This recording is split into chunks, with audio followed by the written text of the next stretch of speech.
if they're doing stuff in the public domain, like turning up, like organizing events that are deliberately divisive and have very singular aims, then I'm well in my rights to use my voice to counter that. And the only way I can counter that as an individual is by, you know, looking at it critically and then deciding whether it's got any value, and trying to make people understand that.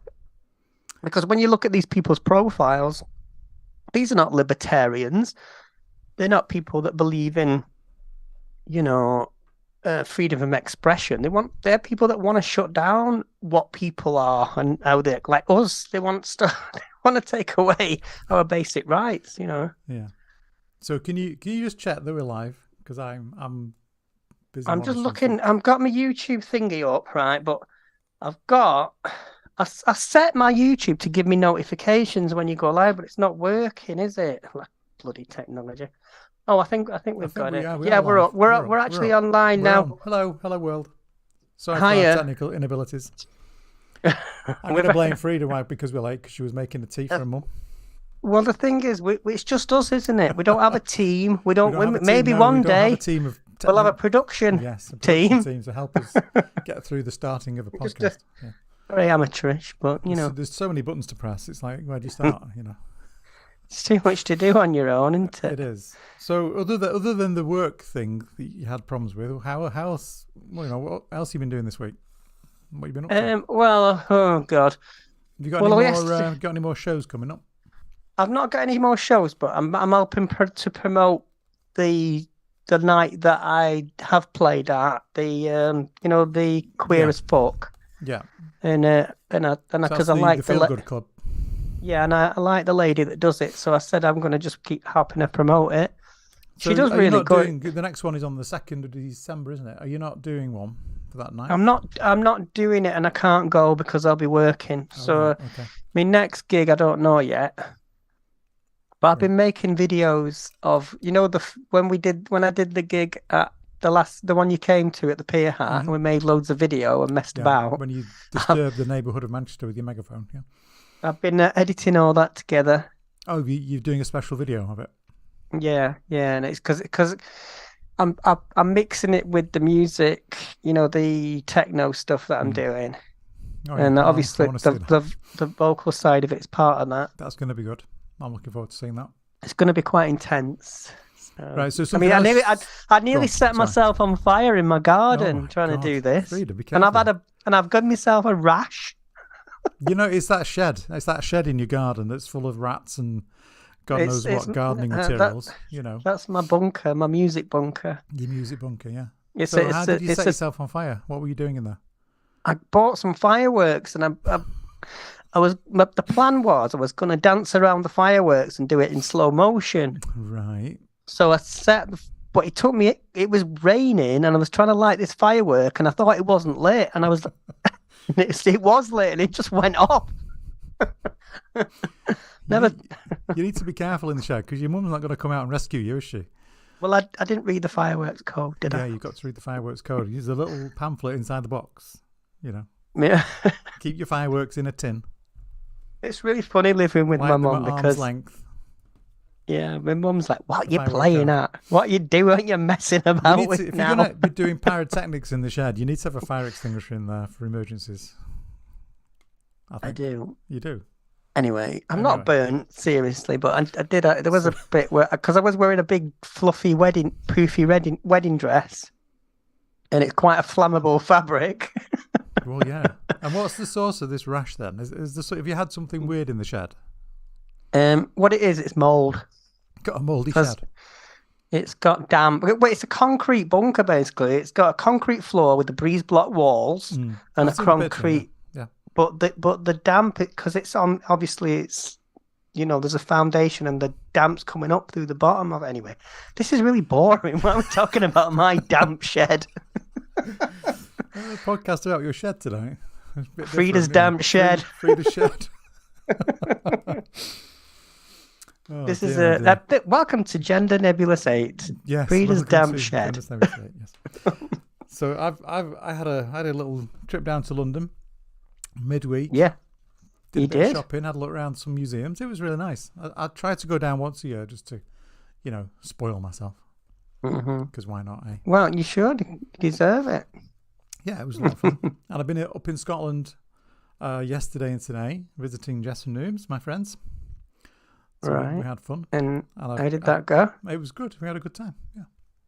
Whereabouts in Scotland? Glasgow? No, it's just near Dumfries, just over the border. Oh, not as far as where it's only 2 hours. Where my acres are. Oh yeah, your acres are up in Inverness, aren't they, somewhere? Inverness, yeah.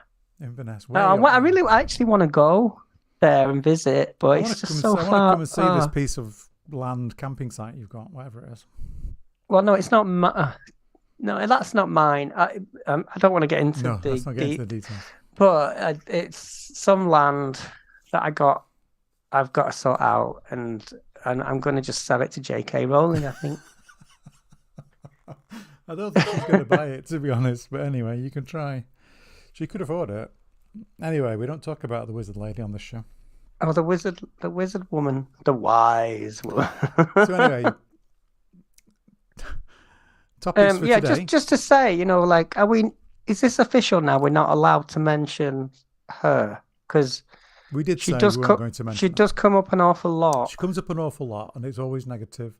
So that's why we said we weren't going to mention her. Okay. Well, we'll see. We can navigate. We'll navigate around her. Can we talk about Trans Day of Remembrance? Yes. So that was the 20th of November, last Sunday. I was going to go into Manchester and go to the memorial, but something else came up. I didn't get a chance to go. But I did see something online, which was it's something that's done by Reading Pride and MyUmbrella LGBT. They do an online vigil where there's a few people do a few talks. So did you go to that? Well, it was online. And then they have a list of all the names of all the people who have been murdered. Oh, I see. Yeah. So I have put the link to that in the notes for the podcast and the YouTube. I did watch it. It's very moving. I noticed that Emily Hamilton.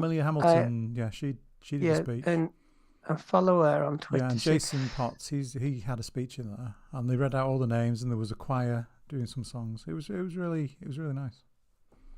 I mean, it's nice. I mean, like a lot of the criticism and the negativity about it, it's awful to hear people say, "Well, there's not been a trans person who's died in the UK." Well, yeah, there has, and it's not. They don't have to be murdered to have succumb to the pressures of being trans. Do you know what I mean? Exactly. And why would you do people have to die before you'll have any sympathy with that? It's like ridiculous. It's like, they say it all the time. Oh no, you're really safe being trans because no one's been killed.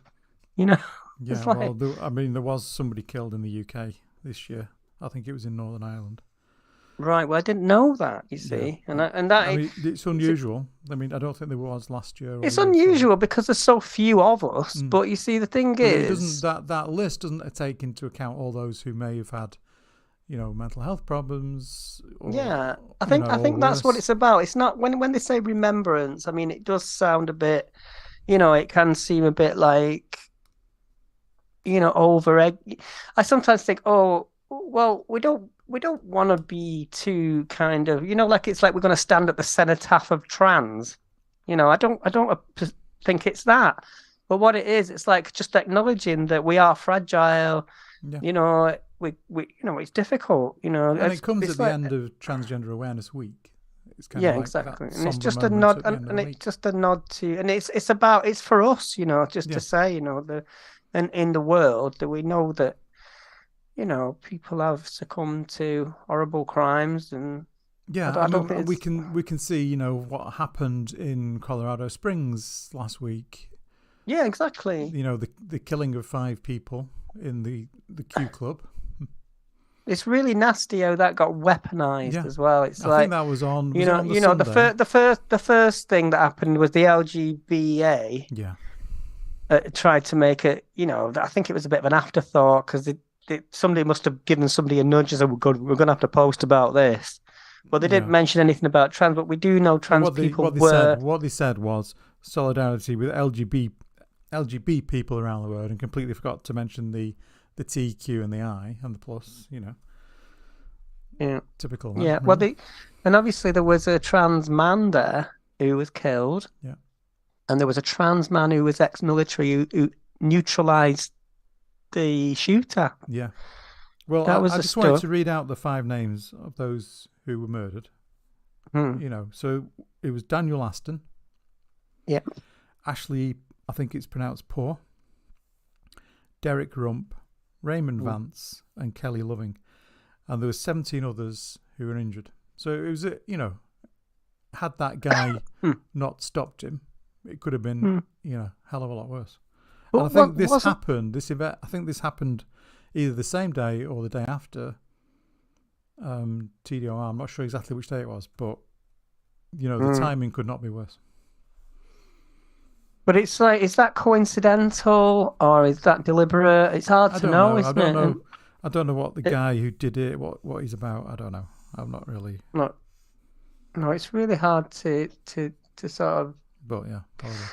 See on both sides of like the anti-trans people, whatever, they'll say, oh, the killer was non-binary now. Like that matters. You know what I mean? Who gives a fuck what the killer was? It was a fucking lunatic who decided to go and shoot some people up, and it's horrible. Yes. But the discourse in America, because you can't deny that there is a because of an election cycle coming up, and it's ramping up now. You're going to see it more and more. They're going to be more divisive. People like Matt Walsh, people like Ben Shapiro, people on the right, Trump fans. It's all feeding that. What's the other guy? DeSantis.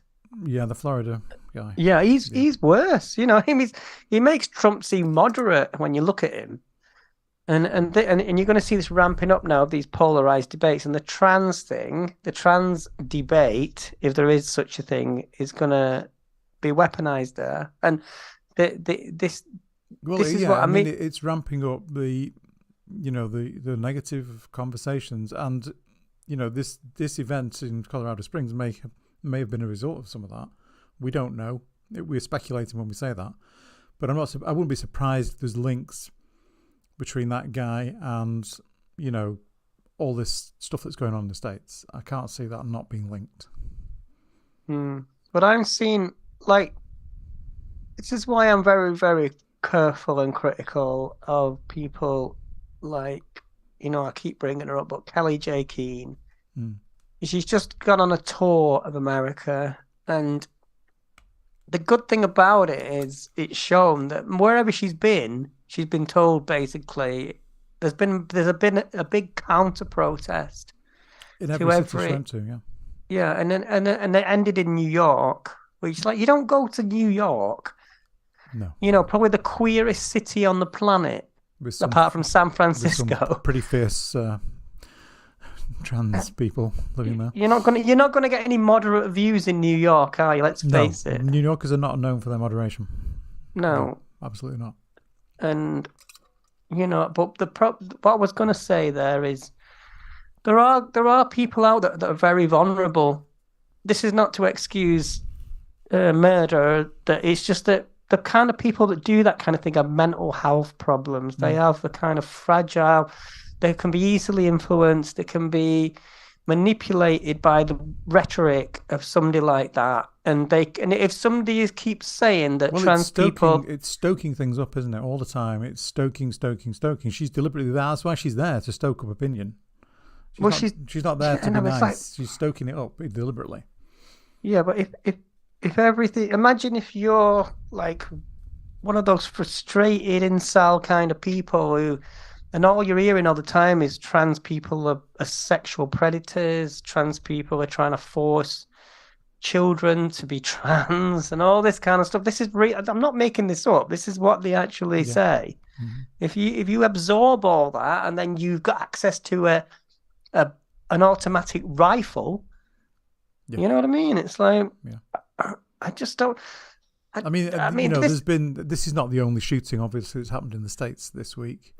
There was another one at a Walmart. I think some employee had gone nuts and shot all these colleagues. I mean, it happens. It's a daily event in the States. It's absolutely crazy over there. It is the access to to assault. Weapons. I mean, I used to live in Miami, as you know, and you could literally walk into a Walmart, buy a gun and a load of ammunition with no questions asked. Absolutely ridiculous. And I'm a foreigner. I could have done that, But they'll always quote is it the Fifth Amendment? Yeah. Not the fifth. That's the right to not. It's one of the amendments. I don't know which one. It's the Second Amendment, I think. Yeah. The right to bear arms. Bear arms. You see that was written into the Constitution when you had to load a pistol bullet by bullet. I mean, okay, I can understand maybe carrying a firearm, just a normal gun, but you don't need you don't need assault rifles. You don't need automatic weapons. If you're just defending yourself, you just need a pistol. Don't you? I've got a friend in America. You don't need an automatic rifle. I've got a friend who lives in America, and I was on a conversation with him on WhatsApp, and behind him on the wall is an AR-40. Is it AR-14? Something. I don't know what it is. It's an assault fucking rifle. And I said, "How have you?"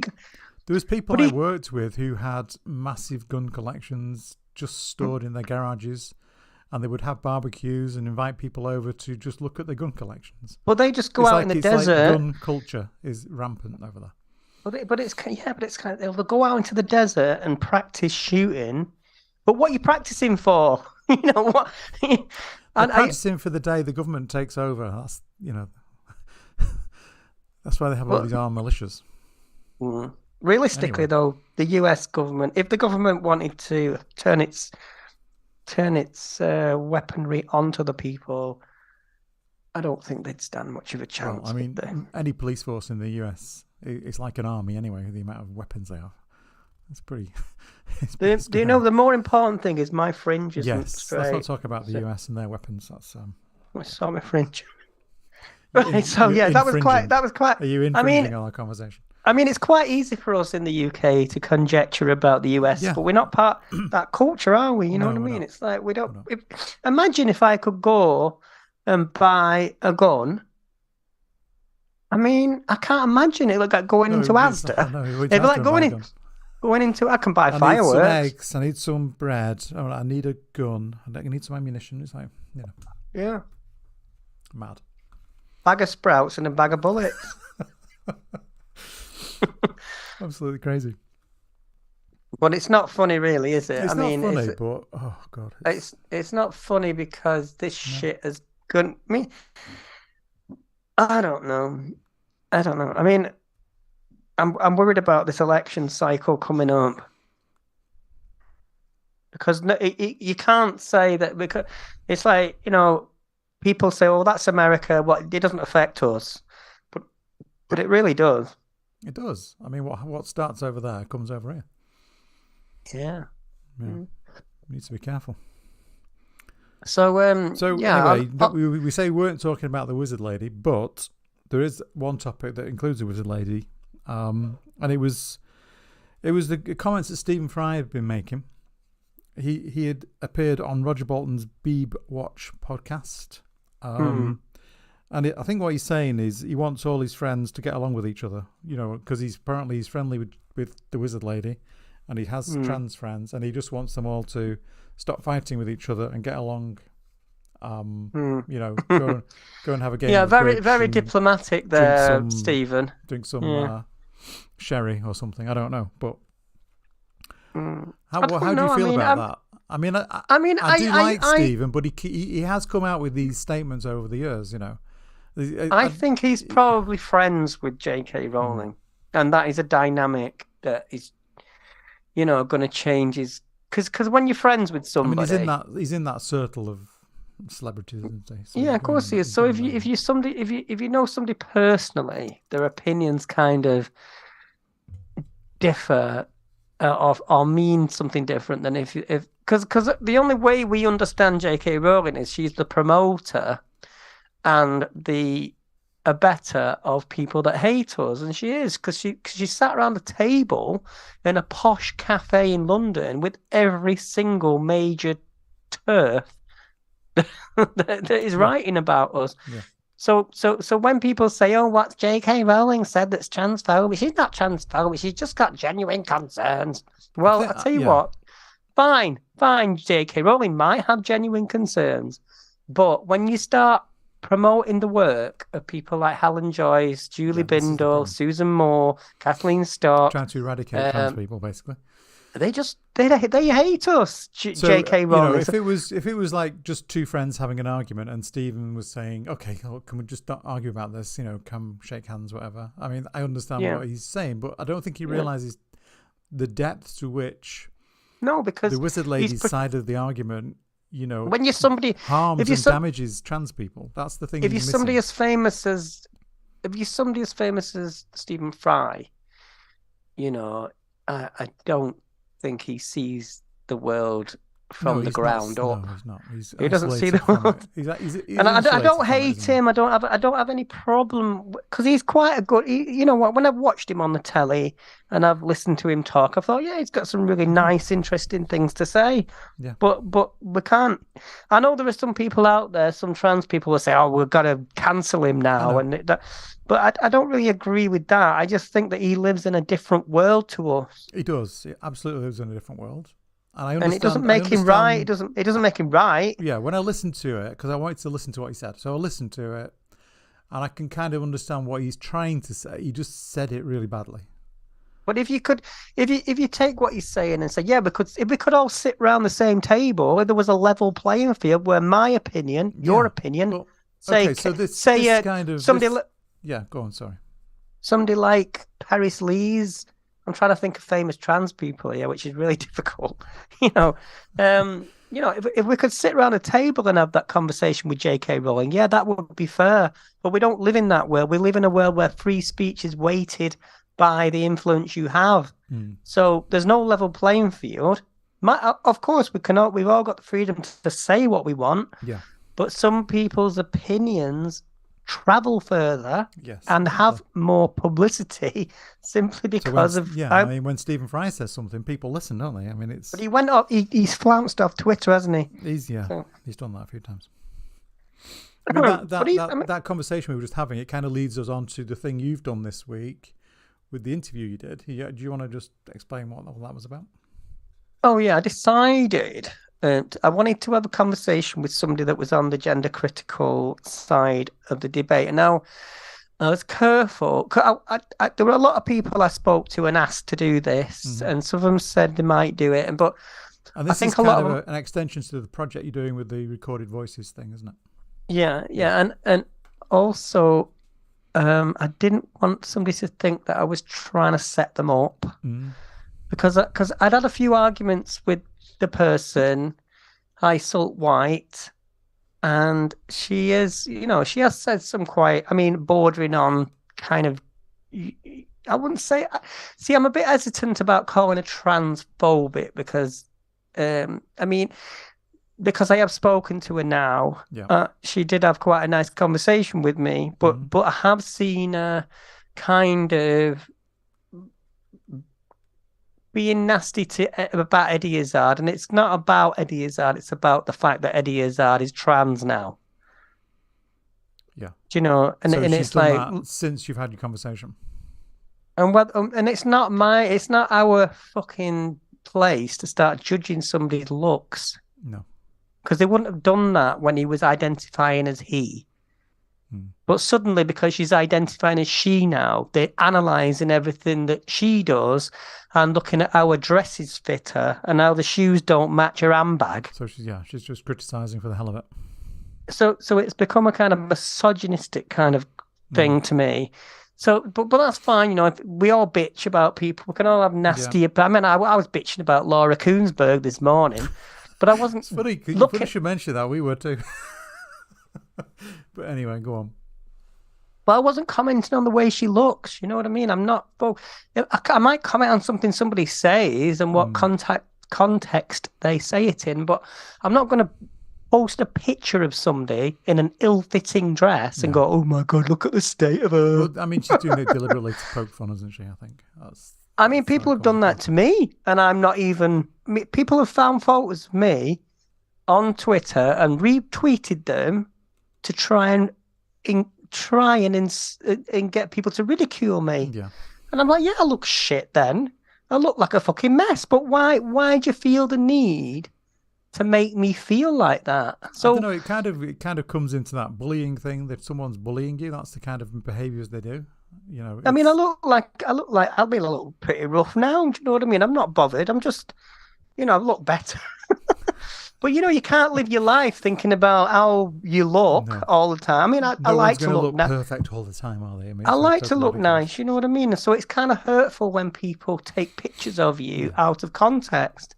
So when you're somebody as famous as Eddie Izzard, photographers Eddie's going to get a lot of attention at the moment because she's trying to become an MP. She's going to be getting all this nasty attention. I mean, she's probably fully aware of. I mean, it doesn't seem to bother her very much. I can understand a little bit of the criticism of Eddie because she's quite performative. So she knows exactly when she uses the female toilet. In that clip, the message she's sending there is, I don't really give a fuck. Which is fine, it shouldn't, because you still when you're in a toilet like that, you've still got your privacy. The only time you're going to see somebody is when you're washing your hands. Yeah. But the thing is that there was something performative about that video where and I think Eddie leans into controversy, which is fine because she's a comedian, and there is a clown aspect to all comedy, like where you send yourself up a bit. And I think that's fine, it's like there's nothing wrong with that. But Eddie can use that kind of persona to help her, ambition to become an MP. I think it's part of the game, isn't it, in a way? I mean, I don't know. I mean, I'd love to see... The thing that I'm interested in is the fact that Eddie Izzard has 4 million followers on Twitter. Yeah. People love her. I think she's It's not about being trans or anything. They like the character, the person, the whole person that is Eddie Izzard. What Eddie's saying is, she doesn't care about what people say about her. Yeah, what she's trying to do is saying this is my vision for Sheffield Central, and that's what she wants people to focus on, and that's the important thing. And I agree with her. I mean, that's focus on what she intends to do for that city. And vote for her because she's going to do a good job. She's not the kind of person who doesn't get things done. And I think she's intelligent enough. Oh yeah, much more intelligent than a lot of politicians out there. Yeah. And that's another thing. Like the very virtue of being trans or being non-binary or being aware of that, it gives you I think that gives you a better perspective of people that are different.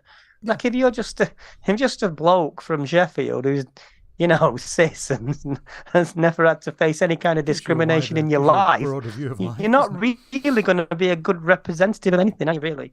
No. But it's interesting how... Get back to the conversation you had with, what was her name? I can't remember, sorry. Isel White, yeah. Yeah, it's an unusual name. I kept getting it wrong. She's Irish, isn't she? Southern Irish? I think. She's Irish, yeah.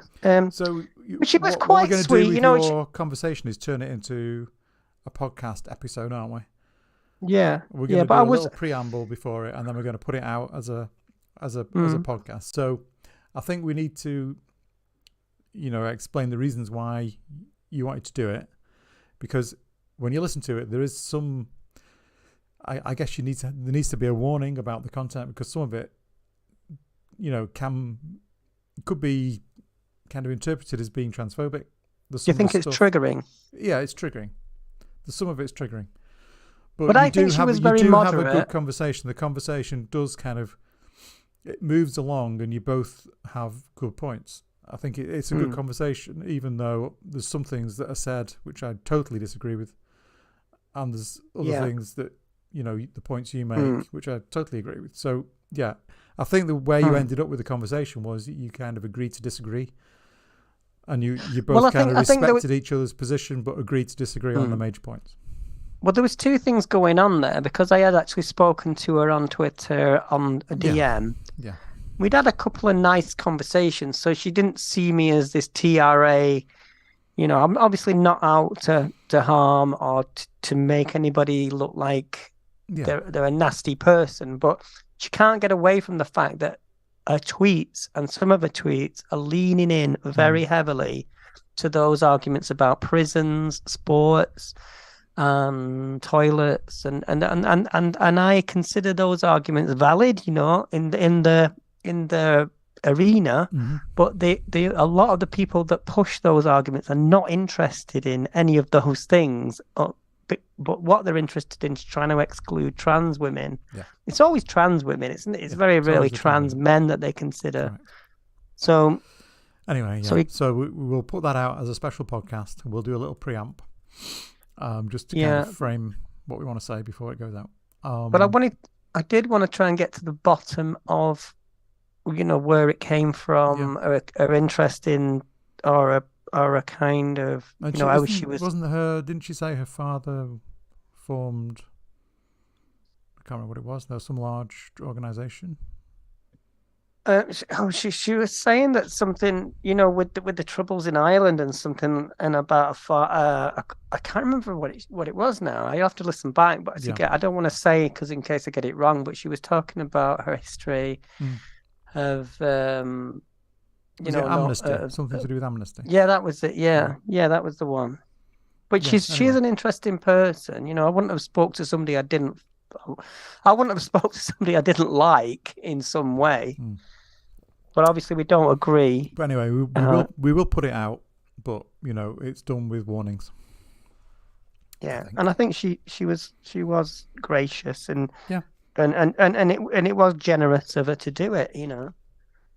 Well, I mean, yeah. Whether you agree with, whether you agree, it was brave of you to do it too, because I wouldn't want to have a conversation like that. I don't think I could remain. Well, I have another couple of people that are interested in doing it, but it has to be, respectful. Same format, respectful. Yeah. Even if we you never know, something good might come from having conversations like that. But I'm not. The one thing I'm not doing is I'm not giving. I'm not saying that. One thing I was worried about is if I put it out, people might think that I'm excusing or agreeing with or something. Yeah. Yeah, because. But you can't. But it's like you can't go into a conversation with somebody like that and be confrontational. Otherwise, you're not going to have any conversation at all. So you do have to kind of, let them speak and say what they want to say. So I had to take my trans kind of defenses off and just do it as, like distance myself. Yeah. Yeah, just do it. It's not. You're not platforming them. It's more of a kind of a discussion to see where you could go. Yeah. An experiment. Yeah, I understand. Well, she at the end, she did say, it was a nice conversation, but. Yeah. But I think that one of the problems is, and we know that when on Twitter, things are very polarized. So I think people get more radicalized because there are people out there on the trans spectrum who are really attacking people all the time. Because, well, for whatever reason, and they might be anonymous people, and there is a TRA, trans rights activist thing going on, and I think that is, I mean, wherever that is coming from. It's different than saying that your opinion as a TERF or a gender critical person is the same, because trans people don't opt into being trans, where you can very much opt into being anti-trans. Yeah, so, I like the way you summed it up, because in that recording you said a high tide raises all boats. Yeah, I think that's kind of my takeaway line from it. I think that was good. Yeah, because I think like if the reason I said that, she was talking about healthcare, and like in some literature to do with hospitals and doctors, it'll say pregnant people. Yeah. But it's because they can only afford to make one leaflet about one thing. So there'll be a meeting where they'll say, what's the most inclusive we can be? What's the term that covers everybody? Kind of. Yeah, and they'll have text in Urdu, in You see, that's Chinese, not maybe. that's not to say that you're taking away the word woman for when the individual wants No, you to use that no, word. no, no, no. So you Oh no, use for someone who wants the word woman, you use woman. For someone who wants the word pregnant person, you use pregnant person. It's like you can use all. It's allowing you to use all the terms and the appropriate term for the individual. That's what it's about. exactly. Yeah. Yeah. It doesn't take away. Like if I'm pretty sure if my mom went to the doctors, he wouldn't start calling her a person with a uterus. Do you know what I mean? It's not going to happen, is it? You made me Do thinking you about that know? uterus song again. No. Yeah, I don't. Don't It was start me off. great. How people No, love the don't go there. Don't uterus. go there. Anyway, Anyway, but we'll put it we've out. gone. It's quite good. Where we up? Where are Right. we up to? So that was that, and I'm glad I did it. And Yeah. I think. Anyway. I mean, I was a bit disappointed at how she leaned into slagging off Eddie Izzard for no good reason, but Yeah. that's up to her, you know. It's not, Yeah. you know, she It's wants not to your do that. responsibility. So the other thing that's obviously been in the news this week is the World Cup. We have mentioned this last week in our podcast. Oh yeah. Have you been watching it? No, I'm boycotting it. But I'm watching all the stories Well, I going did. on around I it. watched the England game, and Did I you? watched. Was it any good? Yeah, but the first game was really good. It started badly because the goalkeeper from the Iranian side got a bloody nose Oh, right. and had to get sent off. But anyway, the thing is that there was this controversy about the armband. You There know, was the several one. things going on. I mean, It's let's called the start One Love armband. the Why is One it not Love. called the Pride armband? Because I don't think it's about pride specifically. I think it's about one love and inclusion, not just for pride issues. But it's not really a pride flag. It's just a colourful flag that's on the armband. Yeah. It's not a traditional pride like the flag behind me. It's not like that. It's just different colours and it's got one love on it. So I'm not sure the background of it. I've not really looked into it, but I think everybody's kind of decided it means LGBT, but it may mean more than that. But there's been all kinds of stuff going on. We've had the FIFA president Gianni, what's he called, Infantino, did a very strange speech. You know, he's accusing the West of hypocrisy. I am not gay. Yeah. I am not. What was it he was going on about? Like no, trying to. I think he. Well, I think he was saying I am gay. I am a woman. All kinds of weird things, and you know, I think he was trying to make some weird point, but it came across really badly.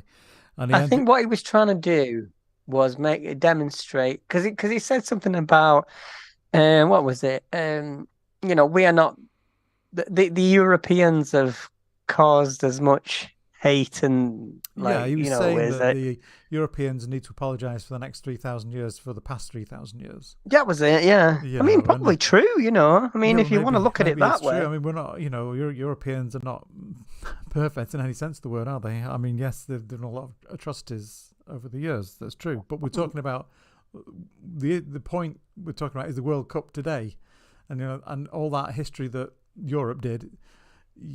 You know, that doesn't justify what Qatar's doing today. You know, you can't two wrongs don't make a right. No, but you know, it's interesting though. But all the press and everybody running this thing, and FIFA and Qatar, they're all saying, "Oh, just focus on the football, because they don't want to talk about all these issues because it's embarrassing and it's like we're being accused of not being inclusive. Well, you're not being inclusive. We know this. You've banned the armband. You've you're taking rainbow hats off Wales fans. You know, these are not inclusive things, are they? So, you know, don't tell us to focus on the football when you're just trying to brush it under the carpet. Well, what's interesting is, there's been a lot more talk in the press about this. You know, inclusion, wearing the armband, and I think that's been a positive outcome of it because. You know, there are organizations like We Are Fair Cop who are always going in for, you know, they hate anything to do with pride and pride flags. And it's like the fact that football fans and I've seen interviews with the football fans at the stadiums. And there was one interview with a woman and she was told to take off her hat because it had a rainbow motif on it. And she stood her ground. She was the ex-Wales women's captain or something, I think. Yeah, and it's like good. I mean, it's good. I mean, like 4 years ago when the World Cup was in Russia, we know Russia have got just as bad a record Just as on bad. LGBT plus rights, but nobody was talking about this. You know what I mean? So is it because it's in Qatar? Well, I think it's because it's, I think Qatar has some laws around, if you're doing, holding hands or kissing in public, or someone, a male who's also a Qatari, I think it can be as serious as a death penalty for doing that. Right. So it's a very serious crime in that country. Right. But it's terrible. Well, you see the attitude of people like, of Gary Neville, Gareth Southgate, or the high profile football kind of glitterati. I think they're doing a good thing, and I find it hard to criticize it when they say, look, because I know they did shy away from wearing the bands because they were told that there was going to be a yellow card or something, and I thought, well, that was their opportunity really to make a stand. But I don't know. You see, there's a lot of politics in football, isn't there, that I don't understand. This is why I always keep my cards handy, Yeah. But I think what I mean for me, the FA should maybe have decided, look, we're not going to attend this World Cup because of all these. It's really interesting. It's really interesting. Is something like football, like sport in general, has such a major impact on the culture, because we talk a lot about trans women in sport and things like that, but sport is not just about being the best, being the strongest, it's about some kind of other cathartic thing. Like, that's what I've always said about this idea of trans women. People love people that, when people like a sports person, because we all like winners and we all like that, but there's something else going on in the culture, like thing, isn't it? Yeah, it's like there's something really visceral about it, something really emotional about sport, and I think I'm finding it a bit hypocritical of the FA to even be there, based on the fact that all these Qatari laws against LGBT, etc. It's like I know people that hate why would you even football. go to that country if they're so bad, or just boycott it? It's just one World Cup you miss, so what? I think there are people I've spoke to who said, "Oh, I hate football," blah blah, but it's not football they hate. What it is because in this country it's been associated with a very sort of misogynistic culture. Yeah, well, yeah. I mean, if you're somebody from a certain background, like you grow up in the north, and you know what it's like to be on a bus or on a train when a bunch of football lads get on it. It's very bad. But that's not what the sport is. No. And it's like, it's just a game at the end of it. It's about kicking a ball around. It's fucking daft. That's the highly masculine, testosterone-driven culture around it. Yeah. That's what it's about. Yeah. But I see, when I was at school, I did play football a bit, and then I was sort of bullied out of it because I wasn't in that sort of laddish kind of me too. person, But that didn't make me resentful of football. It just made me understand. I quite enjoy watching World Cup games. But it was really good, actually, that this year, because the Lionesses. Yeah, because they won. Yeah.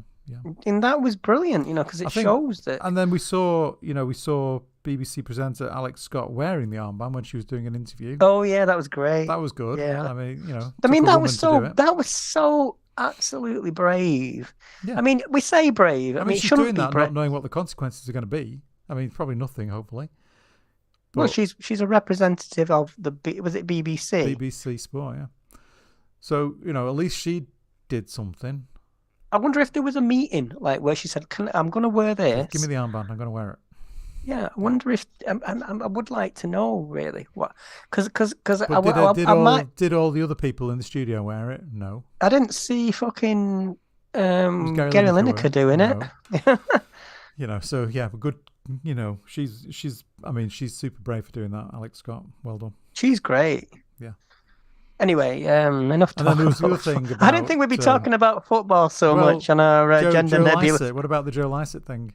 Right. Oh, I love This is a this. good Yeah. story. This was This is well. it, yeah. You'll have You to do give me it. the Go on. floor Go here on. a little bit. I Go know on. I've been waffling on, and I do Go on. tend to like talk over you a little bit. I'll have a little drink while you talk. But I've got to. Right. So when I saw this, I was thinking he's not going to do that. You know what I mean? He's going to. David Beckham's going to turn up. It's all set up already. So what? Because we know. David Beckham was getting 150 million for doing what he was doing, which is being the face of the World Cup, which is Oh yeah, I'm ridiculous. sure he gets amazing money. It's And ridiculous I money. thought what was going to happen was David Beckham because Joe Lycett set this like sort of set up, didn't he, with his Stredder and all Well, this. he did 3 videos. So the first one And was I him and talking about what he's going to do. Yeah, go on, carry on. so I thought what was going to happen. I thought he'd have already spoken to David Beckham because this is like a sort of PR thing. Now I don't know Joe Lycett's kind of act that well. I didn't really know too much about him. I know he's funny. He did that thing on Channel 4, didn't he? Pride Party. Because Jen Ives was on that, and I love Jen Ives. And so when I saw him with the money, and I thought, yeah, he's going to shred the money, but I was really right. I know this sounds weird, but I was really disappointed he didn't shred it. Well, he did. No, but he didn't. He said he was gonna. Yeah. Because what I would have liked. He had the shredder there, and there was a video of him throwing the money in the shredder, and there was shredded money coming out of the side. But I'll tell you why. There was a third video where he said it was all fake. You know, it was fake video editing. He didn't shred the money. He'd already given the money away to LGBT. But don't you think it would have been more? I mean, this is me with my art head on, right? I've got my art. I'm putting on my contemporary art hat now as an art historian, and would have been better if he'd shredded the money, then turned that shredded money into a brick and auctioned that brick off. Oh yeah, he could have done something like that, made it into a because that play because this you know, if you've heard of Bill Drummond, the artist and raconteur that famously burnt £1 million. But it's a crime to burn money, isn't it? Isn't it a crime to destroy it is, money? but the thing, right? This is a bit of a tangent, but the only people that withdraw £1 million from banks are terrorists.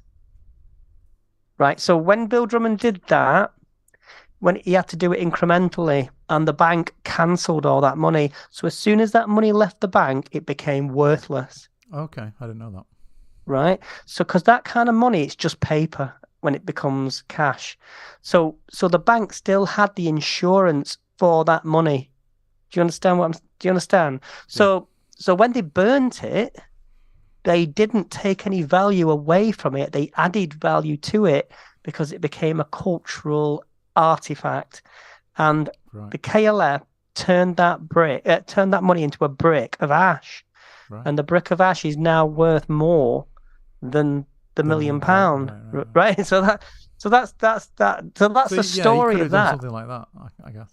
Well, that's where I was going with the Joe Lycett thing. But the thing is, like, I mean, it was really interesting watching people pretend to be outraged about it. I could have given it to charity. Well, I think everybody was slightly outraged until they realised that it was all fake. No. The third video came out. I mean, when people say, then he said, look, it was just fake, a bit like, you know, Beckham's 150 million deal. You know, it's as fake as that. You know. Yeah, exactly. But the thing is, the value of money, and it's like it's not money that's valuable, it's resources. Yeah. And obviously you could say, oh, we could have given that money to charity and blah blah blah. But the thing is, the resources that a charity would have used with that money still would have existed. It's just it's to do with this, like when people criticize that, what they're actually saying is, I wish you'd give that money to me. That's all they're saying, really. Yeah, I mean, had he really destroyed 10 grand, that would have been 10 grand is a lot of money. That would have been a terrible thing to do, considering the state of the economy at the moment, etc. That's a boob job, facelift, everything. Could have got myself finished off. But yeah, But no, I got myself a nice, he didn't do a nice brand new vagina with that money. You did a bit more than that. Yeah. Anyway, yeah. So I just I had it written down here. The name of the lady who had the hat, the rainbow hat, the Welsh footballer. It's Laura McAllister. She's an ex-Wales footballer. I think she was the captain. Right. So that's who it was. Brilliant. Well, good to her. Good for her. For yeah. I mean, I don't know. But I think if the England team keep doing well and they get further and further in this tournament, I would like to see them. This is my hope. Like if they get to the final or the semi-final, I want them to make some kind of statement at the end. Yeah, they can do it at the end, couldn't they? Do you know, because they've got nothing to lose, have they? If they're in the final game. Well, they could always turn around and say, right, we're going to take it off you now because you've said that. Well, Well, I don't care because I'm not watching it. I'm boycotting it myself. But let me know if they win. Well, I listen to it on the radio. So. The other thing. But Vicky, it's like there are a lot of things that are unethical. And if you started to boycott everything, it's like there are a lot of companies, a lot of big banks. And it's I'm a total hypocrite because the Qataris invested heavily in Harrods. I think they own it, and I was in there this week shopping. So did you buy a yogurt with Qatari yogurts? I had a really nice coffee. Right, I'm not talking to you anymore. I had a really nice coffee and a croissant in the amazing food hall. Yeah, you're eating Nazi croissants. Tell you what, there's some super expensive stuff in that shop. It's absolutely ridiculous. I went in there once, right, because I was in London and I thought I better get something for my mum, just a little thing so she can have. And I bought a jar of jam. Jar of jam, yeah. I got some jam. £8.50. I got some jam, £4.50. It's onion marmalade. It's called. Absolutely amazing. Well, I made sure I got a bag that said Harrods on it. And my mum still has it. And sometimes when she's going to bingo, she puts the stuff in her Harrods bag. I was like, Mum, you're not kidding anyone. Yeah, so I got some onion marmalade. I got some weird chutney flavored something or other. It's really quite tasty. And I got a little thing of coffee because when you're in the food hall, where's mine? I'm going to bring it to you. They had the coffee roasting machine on. They were emptying all the roasted coffee out, and it smelled amazing. It was absolutely incredible. That shop. So I went down. This is on the ground floor where the cheap stuff is. So I went into the booze hall where they have all the booze, and there was a bottle of Louis the 13th brandy. I thought you were going to say Louis Theroux then. No, Louis the 13th. A bottle of Louis Theroux. Louis the 13th brandy. It was a 6-litre bottle on a special stand in this high security room. Don't know why they let me. Go on, tell me how much it was. Go on, have a guess. £656.56. Not even close. Not even close. You wouldn't have any change out of £80,000. 80 grand for a 6-litre bottle of brandy. Oh my God. I thought it was being extravagant. Who could afford to buy that stuff? It's ridiculous. The most I've ever spent on booze was £100 on a bottle of absinthe. You wouldn't even get a sniff for £100. Because I'm decadent. It's like, I was thinking 6 litres. So each kind of shot. I don't know if you drink brandy in shots. You have it in I don't drink brandy. I tell you what I drink, just so you know, is I like bourbon. I like... They had some very expensive whiskey in there as well.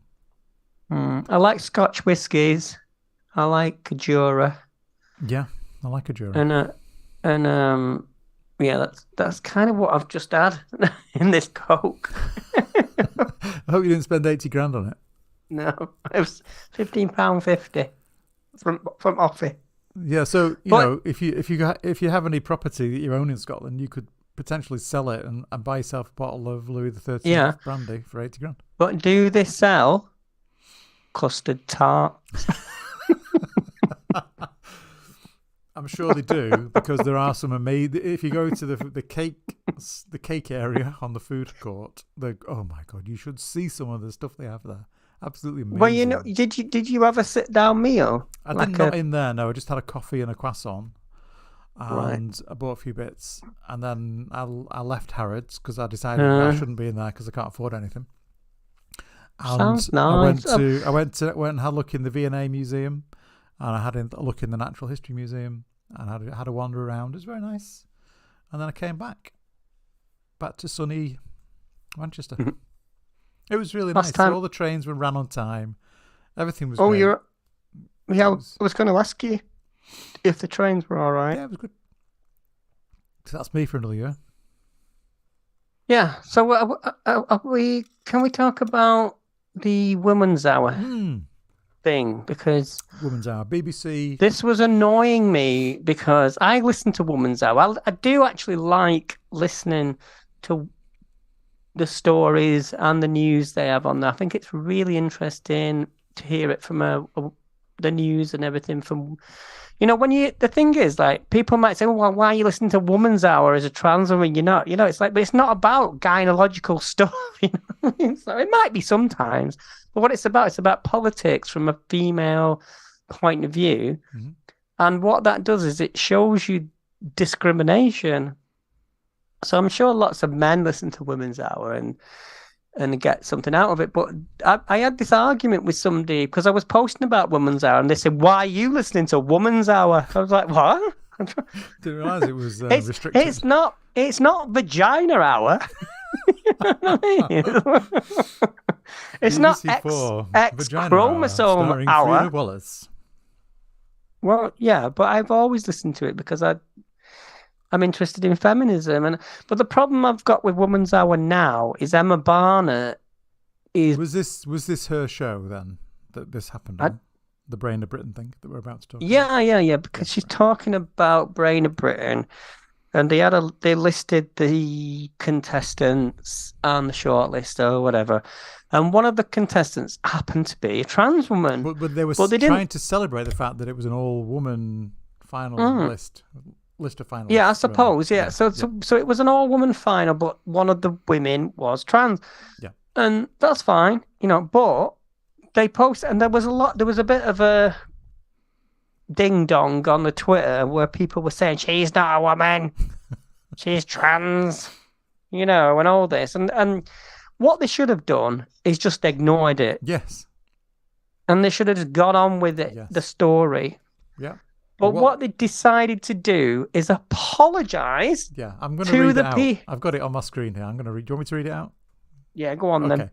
So the response, the first tweet they put out on the Twitter was, for the first time in its 55-year history, BBC Radio 4 is Radio 4's Brain of Britain had its first ever all-woman final, and then it goes on to say, Emma Barnett is joined by the 2022 champion, Sarah Trevathan, I think it was, and co-founder of Feminist Quiz, blah, blah, blah. And then they posted something else later saying the BBC has confirmed the following. We can clarify that Brain of Britain's list of women finalists included a trans woman, a detail which was not made available to the Women's Hour team when they covered the story. And I'm thinking, okay, so what's the point of the second tweet? Why are you putting out, something that is clarifying that one of the people was a trans woman? So what? Does that change the list? No. Now, at first, I thought this was what I might be a bit naive, but at first I thought, they might be wanting to include the fact that she's trans because that's it's like no, they weren't doing it. It's nice. It's nice to know that somebody who's trans has done something good and interesting, but they didn't celebrate the person. They didn't talk about the person as an individual. The way it was framed was, "Oh, we're really sorry we didn't tell you." Yeah, what they were trying to say. It's not really, an all women's list. There's a trans woman in there, so that makes it not an all women's list. That's what they're trying to say. Right, but it's not chromosome of Britain. It's Brain of Britain. And I don't understand what do women think? Do some women think that men are more intelligent than women to the point where you have to point out when a trans woman wins a competition that is cerebral, like they've got an advantage, or there's something wrong with that? Yeah, there was absolutely no reason for them to put out that second tweet. You don't need to clarify anything. You don't need to Like say when you anything. see So what? when There when you was see a trans woman in the list, and what? Why does that matter? What's the point? exactly, it's like if imagine there was an episode of It's like Mastermind. saying sorry about the list. There was a bird flying by at the time, so the list is invalid now. But imagine if you had an episode of Mastermind where one of the contestants was trans, right? Until that contestant tells you or wants to talk about being trans, it's irrelevant. Yeah, exactly. Now, if they happen to win it, and they happen to be better than, or be more into, it's got nothing to do with the fact that they're trans. Exactly. It's just the BBC just tripping over their own transphobia. They just don't know what they're doing half the time. On the other hand, if you had a competition where it was to do with something biological that makes you better because you're trans, maybe. I don't know what that competition would be. There might be, I don't know, weightlifting. But that brings us back into that sports debate. But I don't really want to go there. So are you going to try? You had a really nice conversation with Paul. I would say if anybody wants to have an insight into the trans sports thing, listen to Paul. Oh yeah, I did a podcast with Paul. Paul Simon. On this what's the podcast? It's not gender. It's the Intersection podcast. Intersection, yeah. Yeah, that was really good. I really liked with Paul Simon on sports and transgender inclusion. Yeah. And Paul works with Steph's Place, which has now been renamed to Translucent. So we did a podcast on that. It was a follow-on podcast from one we'd done about a year ago. So yeah, it was just like catching up with all the news in the sports. How all the sports have been excluding trans women for basically no reason other than to be exclusionary. And we also talked about getting Kirsty Miller on the podcast. That'd be great. To talk about like the technicalities behind some of the studies that she's really clued up on that stuff. So Paul's making arrangements to do that. Looking forward to doing that one. Well, yeah, I was sort of joking there when I said about like kind of what sports might make a difference, but it's like there's so few trans women in those kind of professional sports anyway. Yeah, the numbers we don't have the numbers to cause a problem in the first place. It's like, I mean, if you see, I did have some sympathies with the argument because, I don't know any specific cases, but I mean, if I'd trained since being 14, 15 years old as a boy, I might have certain advantages, but as soon as I would have transitioned or started hormone treatment or anything like that. Yeah, once you started on your hormones and the hormones are taking effect, well, that's when you. But it's counterproductive, isn't it? Because this is the thing with sport. It's like it's about being the best and it's about winning. So when you look at sports science and the kind of things that they do to bodies to give them that 1 second advantage or that half a second advantage, it's like. Well, during the podcast, I was talking with Paul. He was talking about the cycling, and they were considering changing the shape of someone's collarbones because it gave them an advantage aerodynamically. I mean, can you imagine the lengths they would go to? It's unbelievable. Yeah. Well, I don't want to get on too much of a tangent about sport, but there's a podcast out there, it did interest me because I was looking at swimming, and it's really funny. It's really interesting that the tall people tend to be better at swimming. Is that because they're more dolphin shaped? Well, it's because they get to the other end quicker. I mean, if you're nearly 7 foot tall with hands if you were like 20 feet tall, you wouldn't have to swim as far, would you? That's true. Exactly. Yeah. You just stay still. I mean, sport's a fucking weird thing, isn't it? Like talking about football. I heard people say about the women's team, the England women's team, they were to play like a a minor male team, they would lose. I'm like, yeah, so what? You know, Yeah, it's because they don't and have. your point They've is, not. You know, yeah, like when I was at school, you were kind of forced to play football as a boy. yeah. So if you were going to be good, you would have been found to be good from age 5 or 6. I don't think anybody was excused from playing either. You had to play. Yeah, whereas girls, they had to more or less They were kind playing of, netball. yeah, they had to cut their kind of teeth in other sports. Yeah, And isn't but that if you were, strange? Now you look back. You know, when I was in school, it was 70s.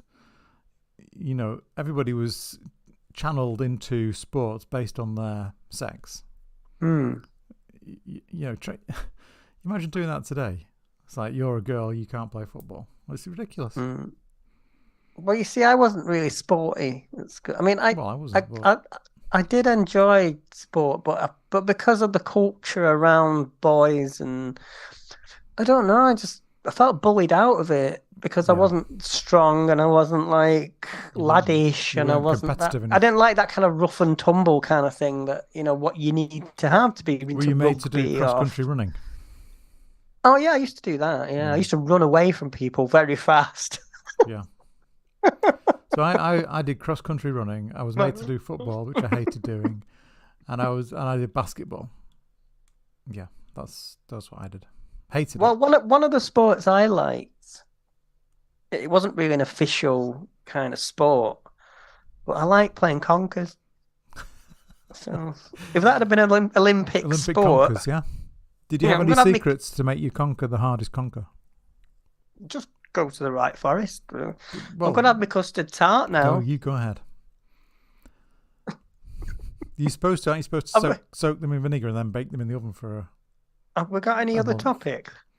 Well, we could talk about your custard tart or conkers if you want. I don't know. I do actually have 4 of those in my fridge.